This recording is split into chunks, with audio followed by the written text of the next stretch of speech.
William carry 1761 பிறந்தார். 1793 India தேசத்துக்கு வந்தார்.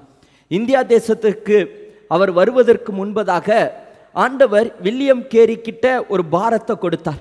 நீ இந்தியா தேசத்துக்கு போ, நீ இந்தியா தேசத்துக்கு போ. அதை அவரை தூங்க விடாம அந்த வார்த்தை அவரை டிஸ்டர்ப் பண்ணிட்டே இருந்ததாம். உடனே அங்கே இருக்கிற இங்கிலாந்து தேசத்தில் இருக்கிற சபையில் இருக்கிற கமிட்டி மெம்பர்ஸ் கிட்ட இவர் எந்திரிச்சு நின்று இவருடைய தரிசனத்தை சொல்கிறார். ஆண்டவர் என்னை இந்தியா தேசத்துக்கு போக சொல்கிறார், நான் இந்தியா தேசத்துக்கு போகிறேன். அப்போ அந்த கமிட்டியிலேருந்து ஒரு மெம்பர் எந்திரிச்சு சொன்னார், இங்கே பாரு, ஆண்டவர் இந்தியா தேசத்தை ரட்சிக்கணும்னா அவர் எப்படினாலும் ரட்சிப்பார், உன்னை கொண்டு தான் ரட்சிப்பாருங்கிற அவசியம் அவருக்கு இல்லை, நீ அவருக்கு தேவையே இல்லை, அவர் எப்படி அதை செய்வார், நீ அமைதியாக இரு அப்படின்னு அவரை உட்கார வச்சுட்டாங்க. இவர் உடைஞ்சு சோர்ந்து போய் காயப்பட்டு இவர் திரும்பி வந்துட்டார். வந்தாலுமே இவருடைய தரிசனம் நிற்கலை. இவர் தன்னுடைய செலவு, தன்னுடைய பணத்தை எடுத்து ஃப்ளைட் டிக்கெட் போட்டு அவர் இந்தியா தேசத்துக்கு வந்தார். வில்லியம் கேரி தான் ஒரு மிஷனரி.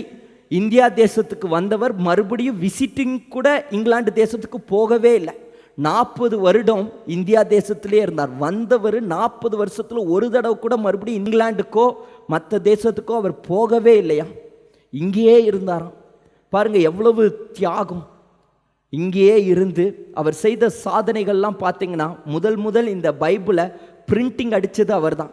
பிரிண்டிங் மிஷினை இந்தியாவுக்கு கொண்டு வந்தது அவர் தான். செராம்பூர்னி யூனிவர்சிட்டியை ஸ்டார்ட் பண்ணது அவர் தான். முதல் யூனிவர்சிட்டி இந்தியா தேசத்தில், முதல் யூனிவர்சிட்டி சராம்பூர் யூனிவர்சிட்டியை ஸ்டார்ட் பண்ணவர் அவர் தான். பிரிண்டிங் அடித்தவர். 40 மொழியில் இந்த பைபிளை டிரான்ஸ்லேட் பண்ணியிருக்கிறார். 40 மொழிகளில் இப்படி பல சாதனைகள் அவர் படைச்சார். காரணம் என்னன்னா, தனக்கு விரோதமாக எழும்பின அந்த வார்த்தையை அவர் நம்பலை. ஆண்டவரை நம்பினார், அழைத்தவரை நம்பினார், தெரிந்தெடுத்தவரை நம்பினார். ஆண்டவர் பேசின அந்த வார்த்தையை இவர் நம்பினதுனால இவ்வளவு பெரிய ஊழியத்தை செய்ய முடிந்தது.